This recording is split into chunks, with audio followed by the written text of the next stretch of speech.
Alright, so we're back with the Chamberlain. We're not going to be running this one today because I have some more new stuff to show you guys. First one, without showing the other thing, I have this. This is going to be my next video. The other thing I have, well, here's the sensors for it. Bam. Yeah, I got a Logic 5. This is definitely going to be my last commercial opener, but I kind of wanted one of these, or a Logic 4 or 3, because I kind of wanted to play around with one of the more advanced commercial openers, just to see kind of all the programming and whatnot that you can do with them. This one, where's the sticker?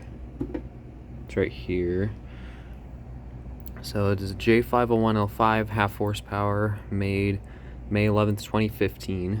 So it's 8 years old actually.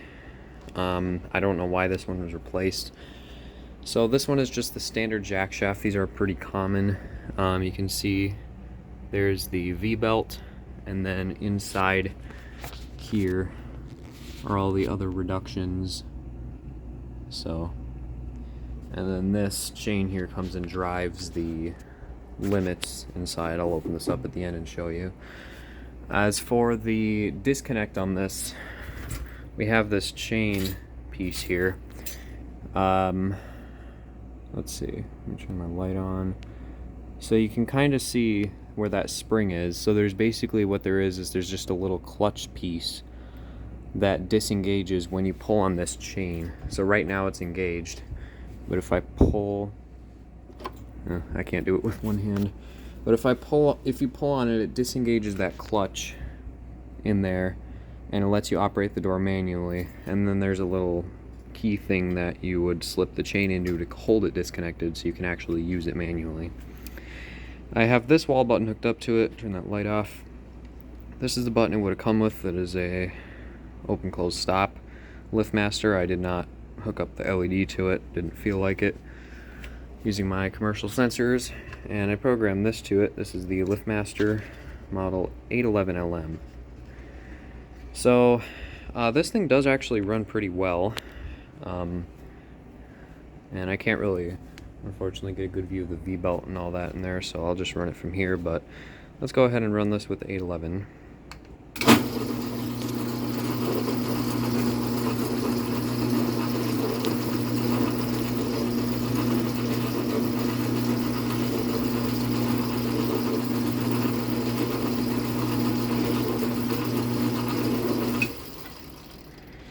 So it does work pretty well. Now with the wiring type set on this, I cannot close it with the remote.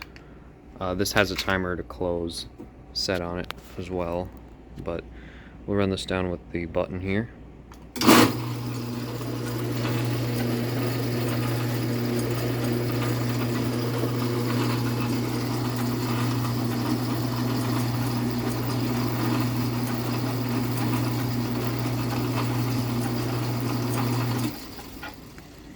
So yeah, it runs pretty well.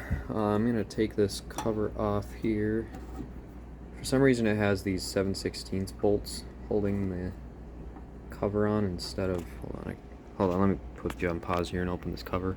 Alright, sorry about that. Yeah, that cover's a real pain in the butt to get off. It's all kind of bent.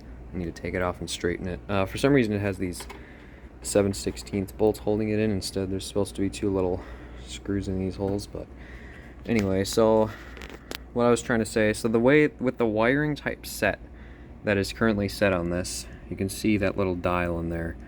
TS means timer secure, and you can see that green timer enable light means that there is a timer to close set on this.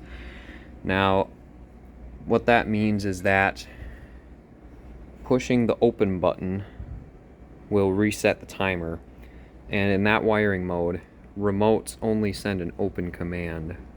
So that means that every time I'm using the remote, it's sending an up command and resetting the timer.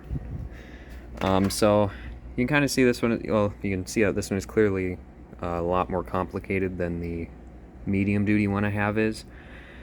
So you've got this little dial here to select all your different wiring modes. You've got, that's your learn button for radios. That's for setting the maximum run timer. That programs your mid-stop. This sets your timer to close, obviously. You've got your onboard open close stop buttons. and then this is your maintenance alert setup, which I don't currently have set up, or to my knowledge that is not set up yet. And then you've got, again, those little indicators: open limit switch, mid stop, sensing limit switch, or safety limit switch, whatever, close limit switch. There's your limits in there. This one has the RPM sensor in it there. All of your power wiring is there, and then your power board is down there. It's got a plug for 120 volts. It's got another plug for 230 volts with that orange sticker on it. So, and then a plug for the brake if this one had it, which this one does not. So this one is pretty interesting. I do have a Logic 5 manual somewhere that I'm going to have to pull out so I can play around with this thing a little more and see a little more on how it works. But for now, I think just getting this thing set up and wired up was enough for tonight. So yeah, that is my LiftMaster J501L5. So thanks for watching, and stay tuned for the video of that LiftMaster.